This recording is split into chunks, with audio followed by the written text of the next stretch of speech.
Hello friends, ओम श्री गणेशाय नमः।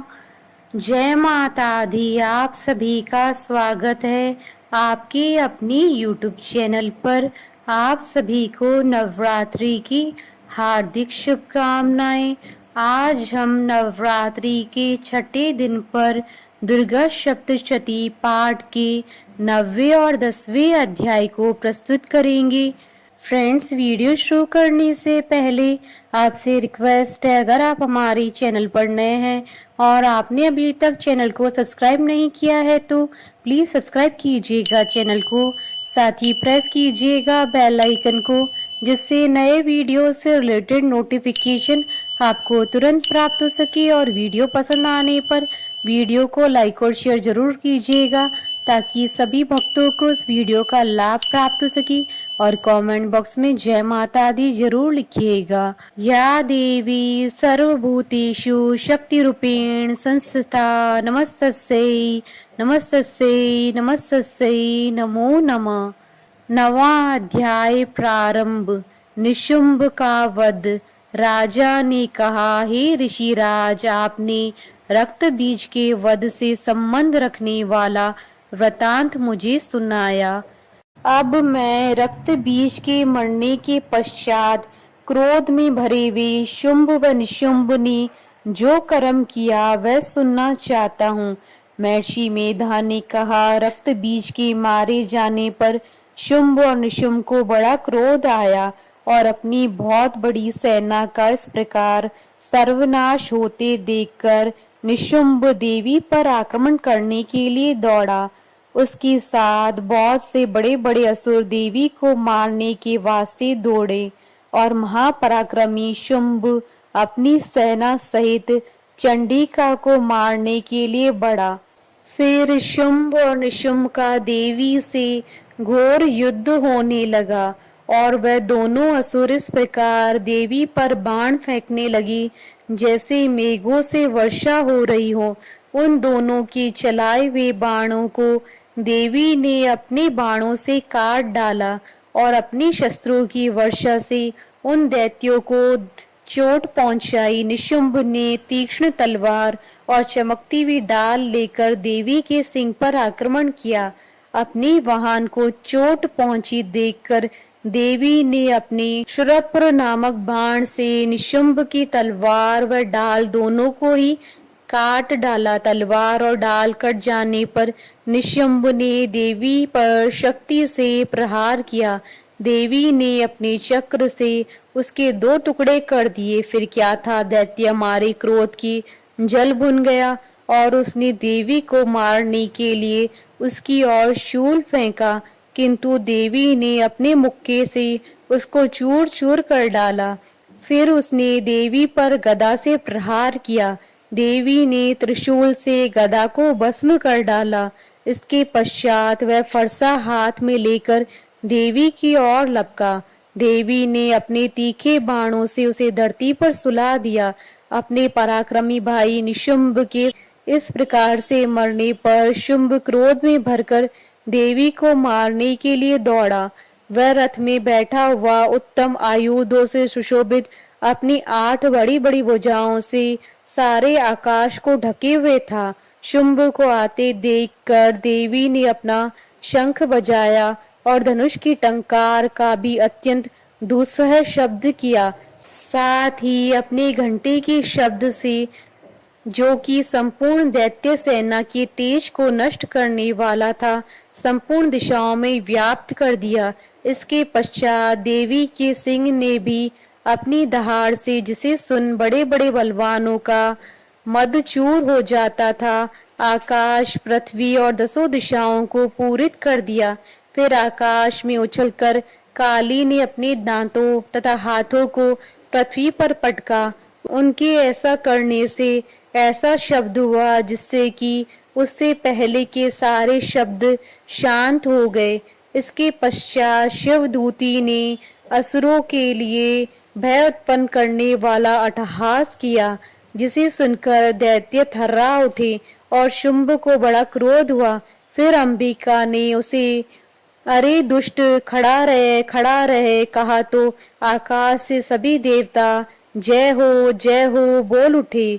शुंभ ने वहां आकर ज्वालाओं से युक्त एक अत्यंत भयंकर शक्ति छोड़ी, जिसे आते देखकर देवी ने अपनी मोहलाका नामक शक्ति से काट डाला।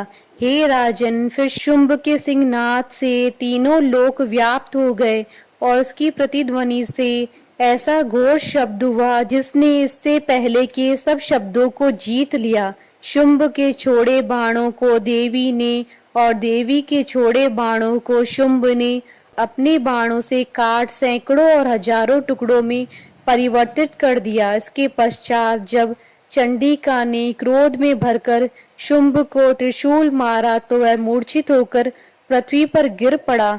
जब उसकी मूर्छा दूर हुई तो वह धनुष लेकर आया और अपने बाणों से उसने देवी काली तथा सिंह को घायल कर दिया। फिर उस राक्षस ने 10,000 भुजाएं धारण करके चक्रादि आयुधों से देवी को आच्छादित कर दिया।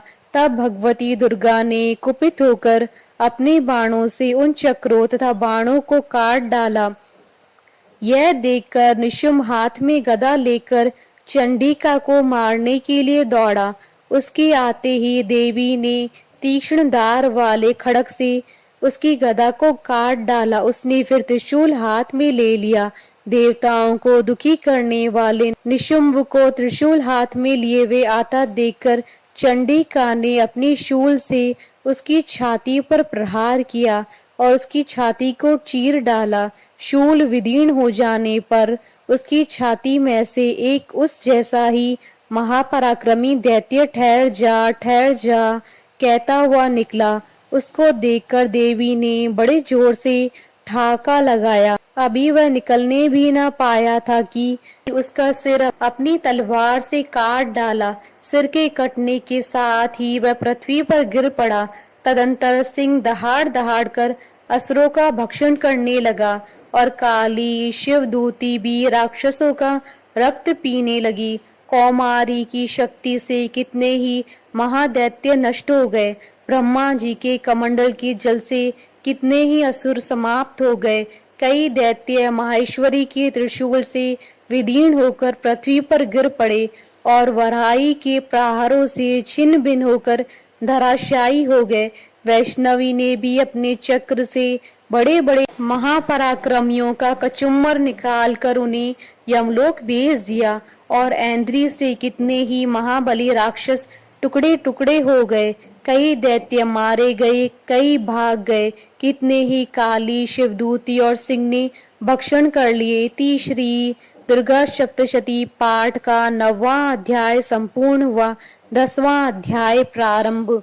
शुंभ का वध। महर्षि मेधा ने कहा, हे राजन, अपने प्यारे भाई को मरा हुआ तथा सेना को नष्ट हुई देखकर क्रोध में भरकर दैत्यराज शुंभ कहने लगा, दुष्ट दुर्गे, तू अहंकार से गर्व मत कर, क्योंकि तू दूसरों के बल पर लड़ रही है। देवी ने कहा, हे दुष्ट, देख मैं तो अकेली हूँ। इस संसार में मेरे सिवा दूसरा कौन है? यह सब मेरी शक्तियां हैं। देख, यह सबकी सब मुझ में ही प्रविष्ट हो रही हैं। इसके पश्चात ब्राह्मणी आदि सब देवियां उस देवी के शरीर में लीन हो गई और देवी अकेली रह गई। तब देवी ने कहा, मैं अपनी ऐश्वर्य शक्ति से अनेकों रूपों में यहाँ उपस्थित हुई थी। उन सब रूपों को मैंने समेट लिया। अब अकेली ही यहाँ खड़ी हूँ, तुम भी यहीं ठहरो। महर्षि मेधा ने कहा। तब देवताओं तथा राक्षसों के देखते देखते देवी तथा शुंभ में भयंकर युद्ध होने लगा। अंबिका देवी ने सैकड़ों अस्त्र शस्त्र छोड़े। दैत्यराज ने भी भयंकर अस्त्रों का प्रहार आरंभ कर दिया। देवी के छोड़े हुए सैकड़ों अस्त्रों को दैत्यों ने अपने अस्त्रों से काट डाला। इसी प्रकार शुंभ ने जो अस्त्र छोड़े उनको देवी ने अपनी भयंकर हुंकार के द्वारा ही काट डाला। दैत्य ने जब सैकड़ों बाण छोड़कर देवी को ढक दिया तो क्रोध में भरकर देवी ने अपने बाणों से उसका धनुष नष्ट कर दिया। धनुष कट जाने पर दैत्येंद्र ने शक्ति चलाई, लेकिन देवी ने उसे भी काट कर फेंक दिया। फिर दैत्येंद्र चमकती हुई डाल लेकर देवी की ओर दौड़ा, किंतु जब वह देवी के समीप पहुंचा तो देवी ने अपने तीक्ष्ण बाणों से उसकी चमकने वाली डाल को भी काट डाला। फिर दैत्येंद्र का घोड़ा मर गया, रथ टूट गया, सारथी मारा गया। तब वह भयंकर मुग्दर लेकर देवी पर आक्रमण करने के लिए चला, किंतु देवी ने अपने तीक्ष्ण बाणों से उसके मुग्दर को भी काट दिया। इस प्रकार दैत्य ने क्रोध में भरकर देवी की छाती में बड़े जोर से एक मुक्का मारा। दैत्य ने जब देवी को मुक्का मारा तो देवी ने भी उसकी छाती में जोर से एक थप्पड़ मारा। थप्पड़ खाकर पहले तो दैत्य पृथ्वी पर गिर पड़ा, किंतु तुरंत ही वह उठ खड़ा हुआ। फिर वह देवी को पकड़कर आकाश की ओर उछला और वहां जाकर दोनों में युद्ध होने लगा। वह युद्ध ऋषियों और देवताओं को आश्चर्य में डालने वाला था। देवी आकाश में दैत्य के साथ बहुत देर तक युद्ध करती रहीं। फिर देवी ने उसे आकाश में घुमाकर पृथ्वी पर गिरा दिया। दुष्टात्मा दैत्य पुनः उठकर देवी को मारने के लिए दौड़ा। तब उसको अपनी ओर आता हुआ देखकर देवी ने उसकी छाती विदीर्ण करके उसको पृथ्वी पर पटक दिया। देवी के त्रिशूल से घायल होने पर उस दैत्य के प्राण पखेरु उड़ गए और उसके मरने पर समुद्र, द्वीप, पर्वत और पृथ्वी सब कांपने लग गए। तदंतर उस दुष्टात्मा के मरने से संपूर्ण जगत प्रसन्न व स्वस्थ हो गया तथा आकाश निर्मल हो गया। पहले जो उत्पात सूचक मेघ और उल्कापात होते थे वह सब शांत हो गए। उसके मर जाने पर नदियां अपने ठीक मार्ग से बहने लगी।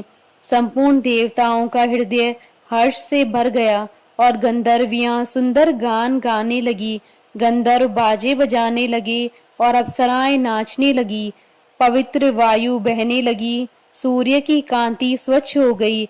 यज्ञशालाओं की बुझी हुई अग्नि अपने आप प्रज्वलित हो उठी तथा चारों दिशाओं में शांति फैल गई।